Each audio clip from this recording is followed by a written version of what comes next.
শুরুতেই জানিয়ে দেব আমাদের হাতে থাকা আজকের সর্বশেষ বাংলা আপডেট সংবাদ। তত্ত্বাবধায়ক সরকার ব্যবস্থা বিলুপ্তির বিধান বাতিল, পুনর্বহাল গভর্নমেন্ট। ইভিএম এ নয়, ব্যালটে হবে জাতীয় নির্বাচন, মন্তব্য করেছেন সিইসি।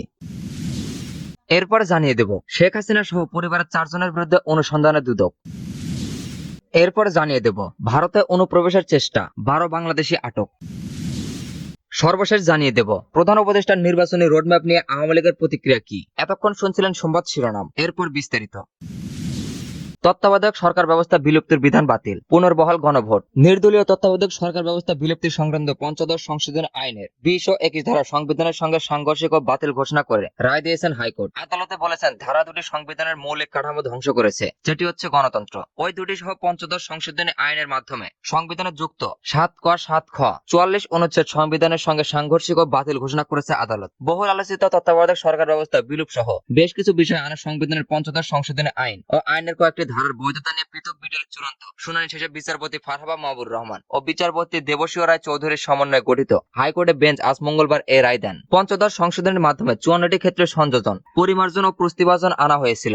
রায়ে আদালতে বলেছেন পঞ্চদশ সংশোধনের আইন পুরোটা বাতিল করা হচ্ছে না, বাকি বিধানগুলোর বিষয়ে সিদ্ধান্ত নেওয়ার ভার আগামী জাতীয় সংসদের উপর ছেড়ে দিয়েছেন আদালত। রায়ে আদালত বলেছেন সংসদ আইন অনুসারে জনগণের মতামত নিয়ে বিধানগুলোর সংশোধন, পরিমার্জন ও পরিবর্তন করতে পারবে। রায়ে আদালত বলেন গণভোটের বিধান বিলুপ্ত করা হয়, যেটি সংবিধানের 142 অনুচ্ছেদের অংশ ছিল। এটি 1991 সালে দ্বাদশ সংশোধন মুক্ত যুক্ত নয়। সংবিধানের 142 অনুচ্ছেদের গণভোটের বিধান বিলুপ্তি সংক্রান্ত পঞ্চদশ সংশোধন আইনের 47 ধারা সংবিধানের মৌলিক কাঠামোর সঙ্গে অসামঞ্জস্যপূর্ণ হওয়ার বাতিল ঘোষণা করা হলো। ফলে দ্বাদশ সংসদের 142 অনুচ্ছেদ পুনর্বহাল করা হলো। হাইকোর্টের রায়ে 7 খ 44 অনুচ্ছেদ বাতিল করা হয়েছে। 7 ক অনুচ্ছেদ সংবিধান বাতিল, স্থগিতকরণ ইত্যাদি অপরাধ এবং 7 খ সংবিধানের মৌলিক বিধান বিলেগ সংশোধন অযোগ্য করার কথা বলা হয়েছিল। আর 44 অনুচ্ছেদে মৌলিক অধিকার বলৎকার বিয়ে বলা হয়েছে। 44 অনুচ্ছেদ বলেছে এই সংবিধানে 102 অনুচ্ছেদের অধীনে হাইকোর্ট বিভাগের ক্ষমতার হানি না ঘটিয়ে সংসদ আইনের দ্বারা অন্য কোনো আদালতে তার একাধারে স্থানীয় স্বামীদের মধ্যে ওই সকল বা এর যে কোনো ক্ষমতা প্রয়োগের ক্ষমতা দান করতে পারবেন। এই অনুচ্ছেদটি বাতিল ঘোষণা করা হয়েছে রায়ে। আওয়ামী লীগ সরকারের আমলে 2011 সালের 30 জুন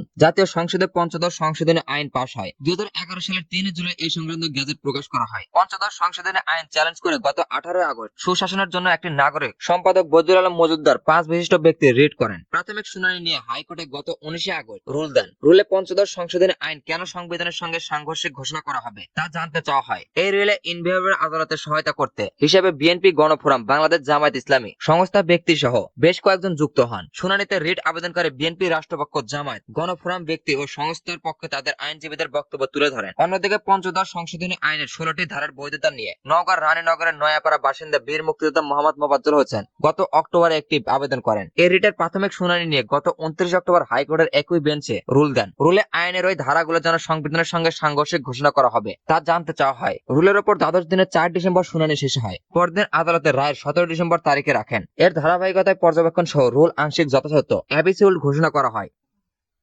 ইভিএম এ নয়, ব্যালটে হবে জাতীয় নির্বাচন, মন্তব্য করেছেন সিইসি। আগামী জাতীয় সংসদ নির্বাচনে ইলেকট্রনিক ভোটিং ইভিএম পদ্ধতি থেকে বেরিয়ে আসার সিদ্ধান্ত নিয়েছেন নির্বাচন কমিশন। ইভিএম পদ্ধতি বাদ দিয়ে আগামী জাতীয় নির্বাচন সম্পূর্ণ ব্যালটে আয়োজন হবে বলে জানিয়েছেন প্রধান নির্বাচন commissioner CEC am Nasir Uddin. মঙ্গলবার 17 ডিসেম্বর দুপুরে রাজধানীর আগারগাঁও নির্বাচন ভবনে গণমাধ্যমের সঙ্গে আলাপকালে কথা জানান তিনি। প্রধান নির্বাচন কমিশনার সিইসি বলেছেন, জাতীয় নির্বাচনের জন্য আমরা প্রথম দিকে দেখেছি, প্রস্তুতি নিতে শুরু করেছি। প্রধান উপদেষ্টা জাতীয় নির্বাচনের যে সময়সীমা ইঙ্গিত দিয়েছেন সেই অনুযায়ী নির্বাচন পরিচালনার জন্য আমাদের সব ধরনের প্রস্তুতি রয়েছে। তিনি আরও জানান, কমিশন জাতীয় সংসদ নির্বাচনকে প্রাধান্য দিচ্ছে। স্থানীয় সরকার নির্বাচনের বিষয়ে প্রধান উপদেষ্টার কাছ থেকে এখনো কোনো নির্দেশনা আসেনি। সীমানা পুনর্নির্ধারণ প্রসঙ্গে সিইসি বলেন, ন্যায্যতার ভিত্তিতে সীমানা পুনর্নির্ধারণ করা হবে। অতীতে যদি কোনো প্রার্থীকে সুবিধা দিতে বা বঞ্চিত করতে উদ্দেশ্যপ্রতীকভাবে সীমানা নির্ধারণ করা হয় সেগুলো খতিয়ে দেখা হবে। সীমানা নির্ধারণের ক্ষেত্রে শুধুমাত্র 2001 সালের মানদণ্ড বা বর্তমানের কোনো নির্দিষ্ট মানদণ্ড অনুসরণ করা হবে না। সুষ্ঠু ও ন্যায্য পদ্ধতিতে কাজটি সম্পন্ন হবে। ভোটার তালিকা প্রসঙ্গে তিনি বলেন, বর্তমানে বিদ্যমান ভোটার তালিকা অনেক অসংগতি রয়েছে।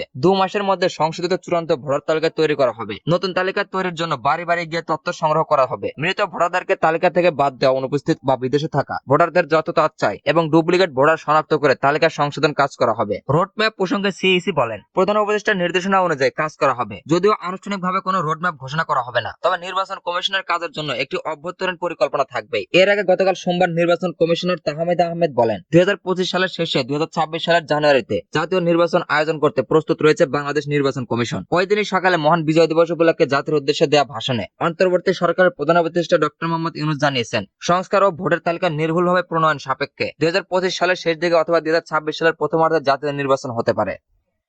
শেখ হাসিনা সহ পরিবারের 4 জনের বিরুদ্ধে অনুসন্ধানে দুদক। আওয়ামী লীগ সরকারের আমলে 9টি মেগা প্রকল্পে অনিয়ম দুর্নীতির অভিযোগে ক্ষমতাচ্যুত সাবেক প্রধানমন্ত্রী শেখ হাসিনা সহ তার পরিবারের 4 জনের বিরুদ্ধে 80,000 কোটি টাকা আত্মসাৎ এবং পাচারের অভিযোগে অনুসন্ধানের সিদ্ধান্ত নিয়েছে দুর্নীতি দমন কমিশন দুদক। আজ মঙ্গলবার কমিশনের বৈঠকে এই সিদ্ধান্ত নেওয়া হয়। দুদক সূত্র জানিয়েছে, আশ্রয় প্রকল্প রূপপুর পারমাণবিক বিদ্যুৎ কেন্দ্র বেজা সহ 9টি প্রকল্পে কমপক্ষে 80,000 কোটি টাকারও বেশি অর্থ লোপাট করা হয়েছে। এসব অর্থ আত্মসাৎ করা এবং দেশের বাইরে পাচারের অভিযোগ রয়েছে। অভিযোগে যাচাই বাছাই শেষে কমিশনের বৈঠকে অনুসন্ধানের সিদ্ধান্ত নেওয়া হয়। দুদকের ঊর্ধ্বতন সূত্র জানিয়েছে, শেখ হাসিনা ছাড়া যাদের বিরুদ্ধে অনুসন্ধান করা তারা হচ্ছেন শেখ রেহানা, টিউলিপ সিদ্দিক ও সজীব আহমেদ অজেদ জয়। দুদক সূত্র জানিয়েছে, আপাতত এই 4 জনের বিষয়ে অনুসন্ধান করবে দুদক। অনুসন্ধানে আরো ব্যক্তিদের নাম আসতে পারে।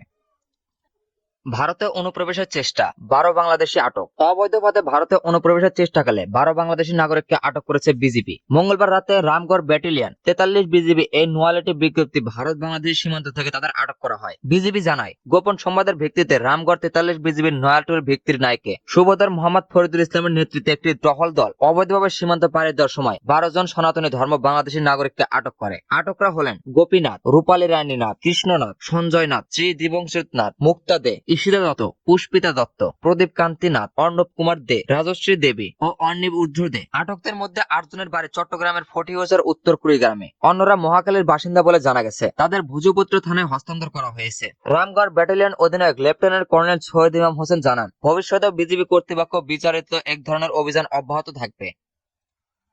প্রধান উপদেষ্টার নির্বাচনী রোডম্যাপ নিয়ে আওয়ামী লীগের প্রতিক্রিয়া কি? সংস্কার শেষে আগামী বছরের 2025 সাল শেষ দিকে কিংবা 2026 শুরুর দিকে জাতীয় নির্বাচন হতে পারে বলে জানিয়েছেন অন্তর্বর্তীকালীন সরকারের প্রধান উপদেষ্টা ডক্টর মোহাম্মদ ইউনূস। আর যদি এর সঙ্গে নির্বাচন প্রক্রিয়া এবং নির্বাচন সংস্কার কমিশনের সুপারিশের পরিপ্রেক্ষিতে এবং জাতীয় ঐক্যমত্যের ভিত্তিতে প্রত্যাশিত মাত্রার সংস্কার যোগ করি, তাহলে অন্তত আরো 6 মাস অতিরিক্ত সময় লাগতে পারে। সোমবার মহান বিজয় দিবস উপলক্ষে জাতির উদ্দেশ্যে দেওয়া ভাষণে এমন আশ্বাস দেন অন্তর্বর্তীকালীন সরকারের প্রধান উপদেষ্টা ডক্টর মোহাম্মদ ইউনূস। আগামী জাতীয় নির্বাচনের সময় সম্পর্কে প্রধান উপদেষ্টা ডক্টর মোহাম্মদ ইউনূসের দেওয়া ভাষণের কোনো প্রতিক্রিয়া দেয়নি আওয়ামী লীগ। তবে কিছু সময় নিয়ে এই বিষয়ে প্রতিক্রিয়া জানানোর প্রস্তুতি রয়েছে এই সংগঠনের। এ বিষয়ে গণমাধ্যমের পক্ষ থেকে আওয়ামী লীগের প্রতিক্রিয়া জানাতে চাওয়া হলে দলের নীতি নির্ধারকরা কয়েকজন নেতার টেলিফোন সংযোগ বন্ধ পাওয়া গেছে। দলের সভাপতি মণ্ডলীর সদস্য মোফাজ্জল হোসেন চৌধুরী মায়া বীর বিক্রম টেলিফোন রিসিভ করলেও নির্বাচনের সময় সম্পর্কে প্রধান উপদেষ্টার ভাষণে কোনো প্রতিক্রিয়া দেননি। অবশ্য দলের যুগ্ম সাধারণ সম্পাদক আফম বাহাউদ্দিন নাসিম বলেছেন, নিজেদের মধ্যে আলোচনার পর আওয়ামী লীগের পক্ষ থেকে প্রতিক্রিয়া দেওয়া হবে। তারা প্রধান উপদেষ্টার নির্বাচন নিয়ে কথা বলতে গিয়ে নিজের সাফল্যের পক্ষে অসত্য বয়ান দিচ্ছেন। তিনি নির্বাচন নিয়ে কথা বলার সময় যদি শব্দ উচ্চারণ করেছেন, কিন্তু যদির কথা তো নদীতে পড়ে। তাছাড়া তিনি বিজয় দিবসের ভাষণে বঙ্গবন্ধুর নাম পর্যন্ত উচ্চারণ করেনি। আফম বাহাউদ্দিন নাসিম আরো বলেছেন, নির্বাচন নিয়ে অবশ্যই সুস্পষ্ট রোডম্যাপ হবে, কিন্তু সেটা না করে আওয়ামী লীগ নির্বাচনের রাজনীতি চলছে, কথা বলার সুযোগ দেওয়া হচ্ছে না। প্রতিহিংসার রাজনীতির এই বলয় থেকে বেরিয়ে আসতে হবে। বাহাউদ্দিন নাসিম আওয়ামী লীগের ভেরিফাইড ফেসবুক বিজয় দিবসের কর্মসূচি পালন করতে গিয়ে নেতাকর্মীদের বাধা, হামলা ও গ্রেপ্তারের নিন্দা এবং প্রতিবাদ জানিয়েছেন। এই বিবৃতিটি ছিল দলের সর্বশেষ বিবৃতি।